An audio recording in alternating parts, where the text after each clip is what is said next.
before we get into things, just what the hell is on that front cover? I know that it's not a graboid, because it doesn't look like a graboid. It doesn't look like anything in the series. So why the hell did they put it on there? The only thing I can think of is maybe this was a creature that was going to show up later in the series, or they were just complete dumbasses. Anyway, a little while after the third movie, the series picks up. I don't know if it was like a few weeks, a few months. I assume it was probably a year, something like that. The basis of the series is that everyone in Perfection Valley can only live there so long as the albino graboid known as El Blanco is alive, because he is a protected species. Everyone in the valley must treat him well, not try to harm or kill him, and they can prosper there. They can live there. It also stops anyone from developing on the land, which Melvin, if you remember from the movies, is always trying to make a profit on this land. But because of El Blanco, he can't. And there's also an agent called W.D. Twitchell who has to monitor the graboid's health and condition, so he's a pain in everyone's rear, especially Bert's because he's an FBI agent.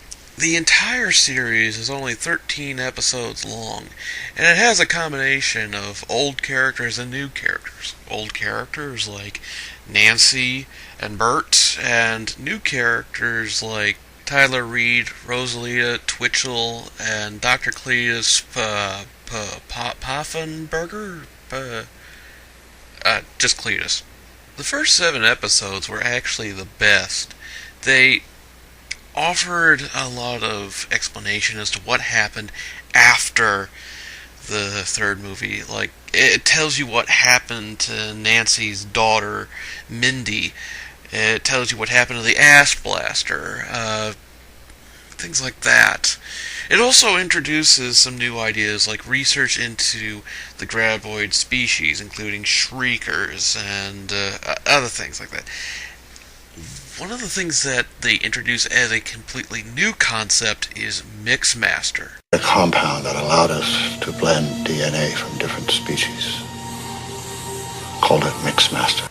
The series really gets into trouble with the character Larry Norval. Oh my god.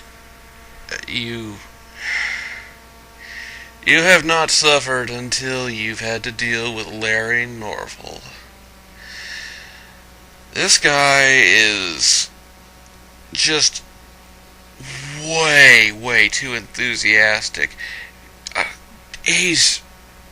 Think of a chihuahua if it had like 3 cups of espresso.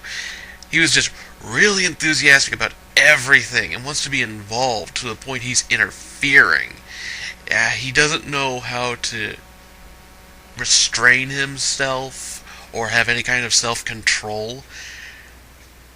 If you know exactly what I'm talking about, then you can understand the problem. If you don't know what I'm talking about, watch Flora and Fauna, one of the episodes that came after...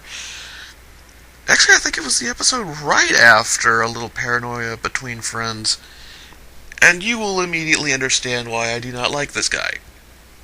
I really don't like how in the last 2 episodes Bert Gummer disappears, but Larry Norval is taking his place, in a sense.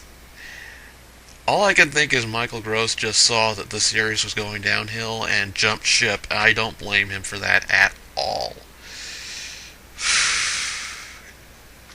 It becomes more unoriginal as it progresses from the middle of the series, to the point where it's just not worth watching. It's just like the original concepts are there, the originality is less in the foreground as it is in the background, and I hate that. But when I tallied all the episode ratings, it came in at a 4 out of 5. So it's actually worth seeing, but it's mostly worth seeing for the first 7 episodes. After that, just stay away.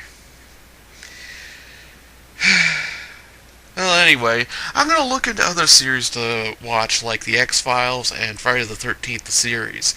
So, we'll see what happens there. Anyway, have a great night.